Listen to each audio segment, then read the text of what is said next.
Hello creeps! Andy here. Long time no see. Hi, it's been a while since you've seen me, a few weeks since I filmed a video, and that is because my main gift from Santa this year was what I can only assume was the bubonic plague. I've been really sick, I'm finally feeling better, so I'm ready to jump back into making videos. I just posted the new book club book. We're going to be reading Boys in the Valley by Philip Fracassi. I did like a poll where you guys can select which time works best for you, and all of them were pretty much equal. And I don't know, I like the noon PST time because then people from other countries can make that time easier. But please leave a comment down below and tell me what time works for you. Particularly if you're in the US, please let me know if a later time would work better for you, or if you could make the noon PST time work, at least for, you know, a majority of them, because I don't know, I just feel bad that half the people won't be able to come to them if it's a later time. So please let me know. But anyways, that's up. It'll be the second week of February that we discuss that book on a live stream. Anyways, now let's talk about the books that I read in December. So most of them were pretty big disappointments. I don't know that I've had a month where I've been so disappointed by so many books in a row as I was in December. Most of these are going to be Christmassy type books, so if I know it's been forever since Christmas, I apologize, but that's just the way things worked out this month. But let me bring up my Goodreads and start from the beginning of the list. Not all of them were terrible, and I still did read a few decent books that I enjoyed, but for the most part, I was pretty let down. I will also say a lot of these are thrillers, and I am a hard critic for thrillers, I know that. And I don't always love what other people love. So if you loved these books, and just because I didn't like them, it doesn't mean they're bad books. It doesn't mean that you should avoid reading them. That's never my intention. But they just weren't for me, personally. So the first one that I read on Kindle was Christmas Presents by Lisa Unger. I will say that I did like her writing style, and I will absolutely pick up more of her works in the future. I thought that the premise of the book was quite interesting. It was about this young girl, well, a girl in her probably like late 20s, early 30s, and she had gotten into a debacle with an ex-boyfriend who ended up hurting her and offing some of her friends when they were younger, in their teens. And so it's something that she kind of just wants to put in her past. But there are still questions that have been left unanswered all of this time about what actually happened that night, because she has a lot of missing memories from what really went down. A podcaster comes into town and kind of threatens to unearth everything. He questions a lot of the story, not necessarily saying that anybody's lying, but thinks that there's more to the story than what everybody knows. So although they don't appreciate it being dug up again, it makes them kind of relive everything, but it brings new things to light as well. So kind of a cool story, not super unique. I mean, I think that has been done a lot of times before, but I did like the writing style, and I didn't hate where the story was going. My issues with this are, one, there was like no red herring. It was weird. And then I got to the end, I'm like, okay, was I too stupid to figure out that there was a red herring, or was it not obvious enough? Because it's a short book. I should not have missed it. So I don't know, maybe I'm just dumb and that's a total possibility. But I got to the end and I was like, oh, is that what you were doing there? And again, it's one of those books where it could obviously only be a very small portion of characters in the story. And another weird thing about this one was, you know how usually mysteries and thrillers kind of build up to a crescendo, you know, where you build up to figure out like what actually is happening, or the mystery of the story. This did not have one. It was so weird. That scene, I feel like, was written so weird. It was just like this the whole time, and then it was like, oh, maybe it's this person. Oh, okay. And I'm like, okay, well, surely that's not the big twist, right? So I was waiting for something else to happen, and yeah, nope, that was it. So that was a really big letdown to me as well. And yeah, it was just things like that that felt weird. And I think it was because it was a shorter novel. If it were a full-blown novel, I think it would have felt less weird in certain scenes. So I think that's why, but again, I didn't absolutely hate this one. There were just some weird writing choices made, but I didn't hate the writing, if that makes any sense. Like, I will absolutely read more of her work in the future. The second one, And again, I know a lot of you guys recommended some of these books, really liked some of these books. So again, if you loved a book that I hated, please don't be offended by this. But the next one was The Christmas Guest by Peter Swanson. This one, again, felt very weird to me. So it's about this woman who, she's from the US, but she goes to stay with an English family in the countryside. Some weird stuff has happened in the town before, and her friend's brother is actually being questioned about a murder that took place in the town. She ends up falling for her friend's brother. Sorry, I don't remember any of the characters' names. And the story continues from there. This one is weird because, again, there's really no crescendo of what happens. It's just like, oh, by the way, this is what happened. And you're like, oh, okay, well then where's the mystery or the thriller? It felt very lackluster in those departments. And what I said on Patreon about this book when I was reading it was that it felt like the footnotes of a thriller book. It felt like it took the pertinent information of a thriller and just gave it to you instead of building a book around it. It was so weird. And again, it's a short book, and I think that's why. This one at least had a little bit of description about Christmas. Like, we get a little bit of how the house was decorated and stuff, but it still didn't feel Christmassy. The other one didn't feel Christmassy either. So that's, I think, the big issue was this. It didn't feel like a thriller. It didn't feel like a mystery. It didn't feel like you got to solve anything. It felt like it was just like, oh, here, take this. And you just go, oh, thanks? What do I do with this? And that's how I felt reading this book. I also felt like some stuff was really obvious. Not everything. There were still some things that surprised me, but other things I was like, yeah, I knew that. So I don't know. This one, I also felt like left a lot to be desired. So that's what I'll say about the first two. It wasn't that I hated them. It wasn't that the writing was terrible or anything. They just left a lot to be desired. Both of them I rated either a 3.6 or a 3.7. I can't remember. The next one. Oh, I got this one on Kindle too. This one's called The Murder Before Christmas. This is by Michelle Wacek. I'm not sure. This is a cozy mystery. And I thought, well, if I'm going to pick up a cozy mystery, it should be in December, you know? That's the coziest time of year. It'll be great. And I was sorely mistaken. So this is called The Murder Before Christmas. There's a girl who makes tea and a girl who comes to get some tea from her because she wants her husband to fall in love with her again. And the girl who makes tea is like, hey, I make tea. I'm not a fucking witch. So she's like, I can't really help you there, but I can give you some normal tea. And the pregnant woman ends up leaving, and the girl who makes tea finds out that the pregnant woman's husband has been murdered. And for whatever reason, the pregnant woman wants this tea maker to investigate her husband's murder. Why? I still don't know. I'm still really unclear about that. And yeah, don't know what makes her qualified. Not really sure why. It's not like they're friends. It's a weird setup for a story in general. One thing that pissed me off, it's called The Murder Before Christmas. On the cover, there's candy canes, Christmas presents, the cover is red. There is like a sentence about Christmas in there. And the girl's husband gets married and it's like, oh, it's January 15th. Oh yeah, that happened like 2 weeks ago. Excuse me? Excuse me, you're gonna have a book called The Murder Before Christmas with a fucking Christmas presents on the front cover and then not even talk about Christmas? I am suing you. It was ridiculous. I was so upset because all I wanted this month were cozy Christmassy type books to read, and most of them failed in that department. Most of them were honestly books that took place around Christmas that had absolutely nothing to do with Christmas. This was so infuriating to me. Okay, so the reason I like my traditional cozy mysteries, which we'll talk about in a second because I read one of those this month as well, is because you go along with her on this journey to find the murderer, but a lot of the conversations happen either naturally when she's investigating just because she happens to, you know, be in the same place as somebody that she wants to investigate, or because she goes out of her way to put herself in situations that are usually fun situations, like silly, crazy strip clubs, yoga with goats, naked workout classes, like all of these ridiculous places that make the setting so entertaining that the questions aren't the only thing that's entertaining you while she's investigating. With this one, it was literally this tea maker who goes and sits down with someone and is like, let me ask you 57 questions about this murder. And it was so boring to read.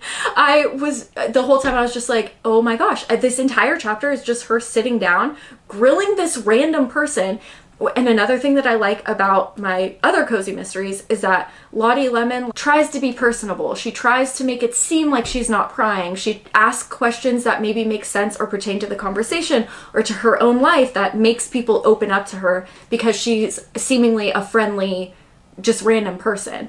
This girl just goes to random people, is like, did you really kill him? Did you kill him or not? And you're like, whoa, you're not the police. You're just some creepy girl who makes tea. And then another thing I didn't like about this book, it says it's the first one in the Cozy Mystery series, but she makes these really ominous statements throughout the book that's like, this isn't my first dead body, or this isn't the first murder investigation I've been involved in, and then gives you no context. So you're like, who is this girl? You don't have any connection with her. And if anything, you're kind of put off by these statements because you're like, well, you're just creeping me out. You're not telling me why or how you know anything, or it was a weird book. So yeah, not my favorite for all of those reasons. That one I rated a 3-star. It just was not for me. And I think in the future, I'm gonna have to change my ratings around because for me, a 3-star is like, didn't really enjoy it type book. And I feel like that should probably be more of a 2-star. So in the future, I think my ratings will reflect that. But I tend to rank higher than maybe I should. But I feel like that maybe doesn't give an accurate representation of how I felt about the book. So I think I'm gonna have to switch some things around. But usually I can find the good in a book and enjoy it to an extent. Like usually the books that I read, even if they weren't for me, I can still enjoy. And like this one in Christmas Presents, I still enjoyed the read. It wasn't like I suffered through it. This one I did not enjoy. The next one that I read was this, I don't want to Google how to pronounce his name. I'm too lazy to Google it. But it's This Guy's Christmas. It's the Agatha Christie, the, detective, famous detective in the Agatha Christie books. This is number 20 in the series. And I like these. You can read them out of order. It doesn't really matter. I mean, obviously you don't know how he started and like the background of his character if you just pick up a random one, but it doesn't really take away from the story or anything. This one is about a family who's all coming together for Christmas for the first time in a really long time, and the patriarch of the family ends up being murdered, and they hire this detective to come and figure out who did it. It was obviously someone in the family, or that's what they think because that's who was there when it happened. And this one just played out perfectly. Like this was kind of what I was looking for, just like a cozy mystery.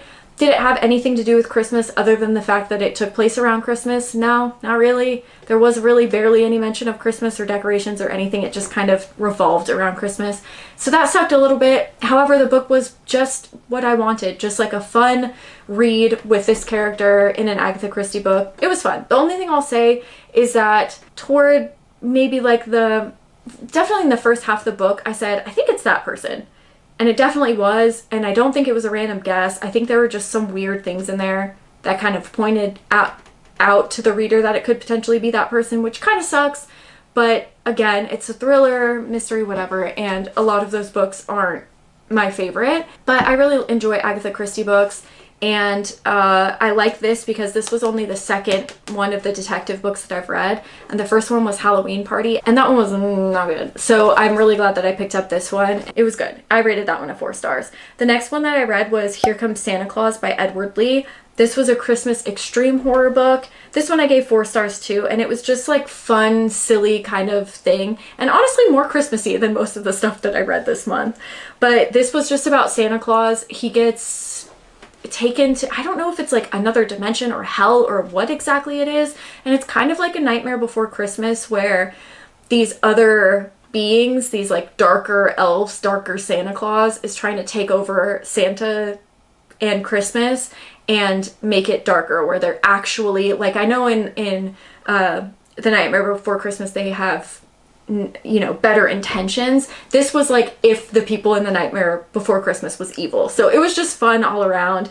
Creepy, dark story about Christmas. And yeah, I enjoyed this one. I thought that this was a cute is, I don't know why I use that word to describe books that I like that are really dark, but it was just fun. A fun dark read. The next one that I read was Nothing Lasts Forever. This is by Roderick Thorpe, and this is the book that the movie Die Hard is based off of. And I made a whole video on this. I filmed it a long time ago. I was trying to get it out before Christmas, but obviously I got sick. It didn't happen. So I understand if you guys don't want to watch it now.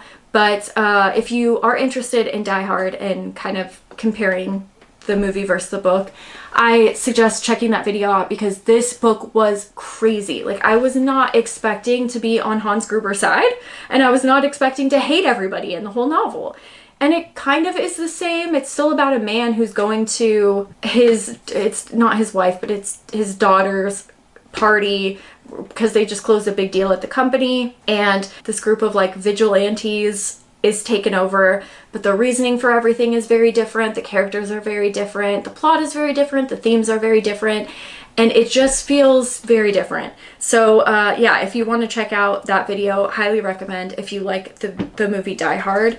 Because yeah, wow, that was crazy. It really did feel kind of more of a comment on good versus evil, like who's good, who's bad in this situation than anything else, which was quite interesting to read. This one I think I gave a 3.8. Next I read All I Want for Christmas Is You by C.M. Gwydros. This one was fine. It was an extreme horror book about a man who pretends to be Santa Claus to keep the darkness away, and he abducts women and tries to make him fit into the role of Mrs. Claus, but when they don't play along with him, he offs them. It was fine. I think I gave this one a 3 stars. At least that's what it says on here. I don't remember exactly what I rated it. It wasn't my favorite, but it was fine to read. Next, I read Candy Cane Kills. This is by Brian McAuley. And of all the books, this one felt the most Christmassy. It felt the most like it deserved to have a Christmas tree on front with freaking ornaments and the name revolve around Christmas and stuff like that. The other books kind of pissed me off that they, honestly, that they had that, or that the book cover made it seem more Christmassy than it was. This one was perfect, and like even the little tagline, "'Twas the fright before Christmas." This book was so cute. So it's about this family that goes and stays in a cabin. Okay, the back is actually kind of vague. It just says that there's a legend around the house that there was something bad that happened before, and the house has just been kind of renovated for people to rent out. So the family stays there on Christmas and has to fight something.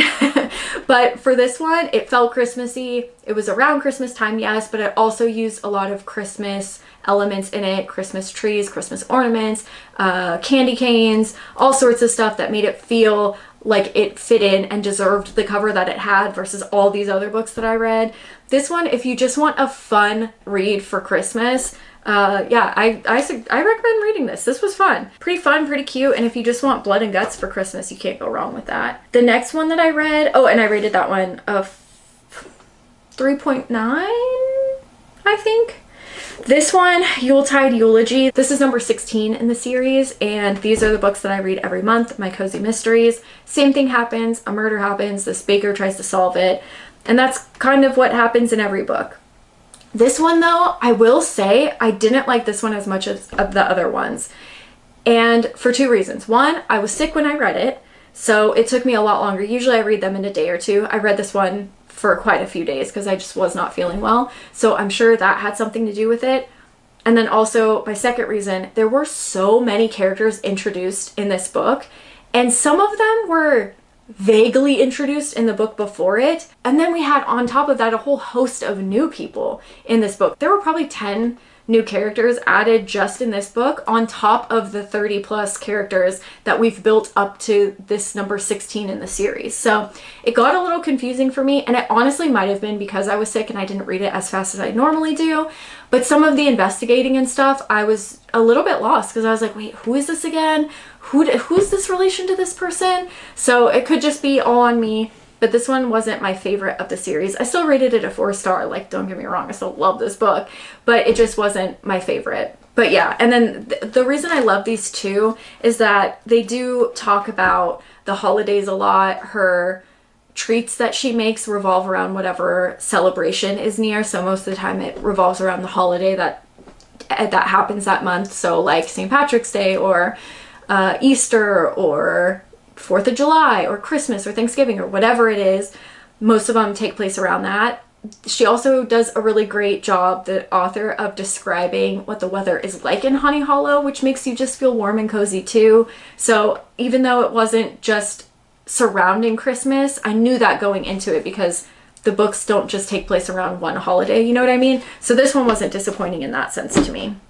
And the last book that I read, my least favorite of the month, was You Better Watch Out. This was written by James S. Murray and Darren Wearmouth. And this one I rated, I think I rated it like a 2.8 maybe, 2 points, something higher, but I rounded it down to 2 on Goodreads because I was just really mad when I finished this one. This is about a group of people that get abducted. They wake up in a town. They don't know how they got there. They don't know why they're there, and they don't know who's trying to hurt them, but there are people who are trying to hurt them. Typically with survival books, you either want your reader to care about the people who are abducted being murdered. Otherwise, what's the point of reading the book, you know? Or you have somebody typically who's like smarter than the others, pays more attention to the others, is better at problem solving than the others, makes better decisions than the others, that kind of becomes the leader, where even if you don't like them, you can appreciate what they're doing in that situation. And you're like, oh, that's so smart. I would never thought of that, or, you know, whatever it is, to make you care about the read and want them to survive. This one was not like that. Also, you care about the read because of what's happening in the story, and you're entertained by that. And it doesn't matter if you connect necessarily to the characters.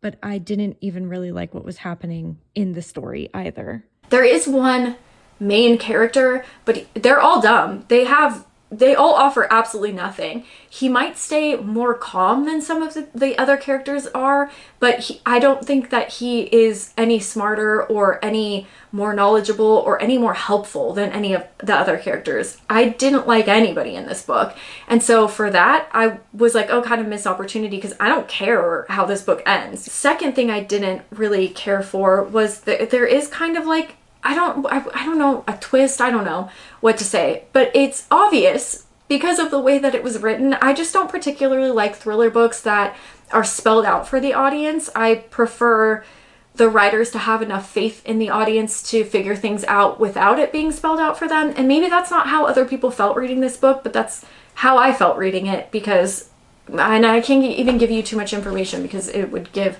away what ends up happening. But basically, they're just trying to get out of this abandoned town. The writing to me felt very hollow. I don't know how to describe it other than it felt wooden and hollow to me. And maybe it's because there are multiple writers. I know sometimes that can throw off the feel of a book. I'm not really sure. I'm not sure why. And maybe I'm the only one who feels this way. It has like decent ratings. It has a 3.6 on Goodreads, which is obviously much different than my rating. So maybe people really enjoyed this and it just wasn't a book for me, and that's a total possibility and completely fine, but I just did not like this. Another thing I didn't like, it's called You Better Watch Out. There's a wrapped Christmas present of a knife on the front, and does it make sense for the book? Yeah. But does it kind of mislead you into thinking that this is about Christmas a little bit more than it taking place around the holidays? Yeah, it does. And so that pissed me off too. And I got to the end, I'm like, okay, well, at least it made sense. You know, at least it made sense. Some of these other books that I read this month had no business having Christmas in the fucking title, you know? But it still irked me a little bit. But that's a common theme here. Also, let me clarify. I just mean that this story takes place around Christmas, as in it's on Christmas Eve or Christmas Day, but the book, the plot, the kills have absolutely nothing to do with Christmas. No decorations, no feel of Christmas, nothing like that. So that's what I mean. It's just a book that takes place on Christmas Eve, and then they give it a Christmas title, and it's supposed to be a Christmas book. No, bitch. But that's not what I was looking for this year. So kind of irked me a little bit. Didn't like that. The writing to me just fell super flat. I didn't like any of the characters. I didn't care what happened at the end. I wasn't interested really in what was going on because it didn't matter because I didn't care about the characters. And then you get to the ending and you're like, well, yeah, duh, because you set it up for this to be the only outcome. So yeah. And the book ends letting you know that there will be a second one out. So cool.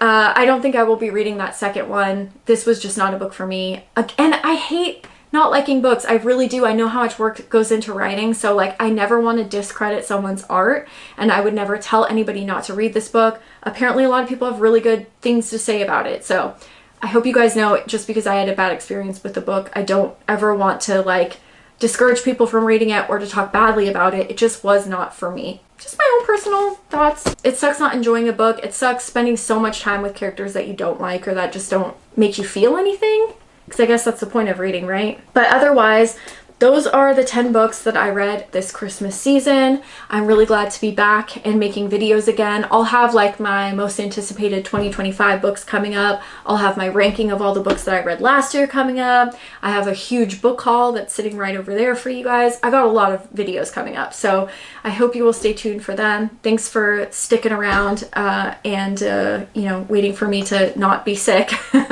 to make videos. But thank you so much for just being here, and I hope to see you next month for our book club. So if you want to join, feel free to pick up Boys in the Valley by Philip Fracassi, and then we will have a live stream discussing all about the book, and there will be a lot to discuss in that one, so I'm really excited for it. Thank you so much for watching, and I will see you soon with another horror video. Bye guys!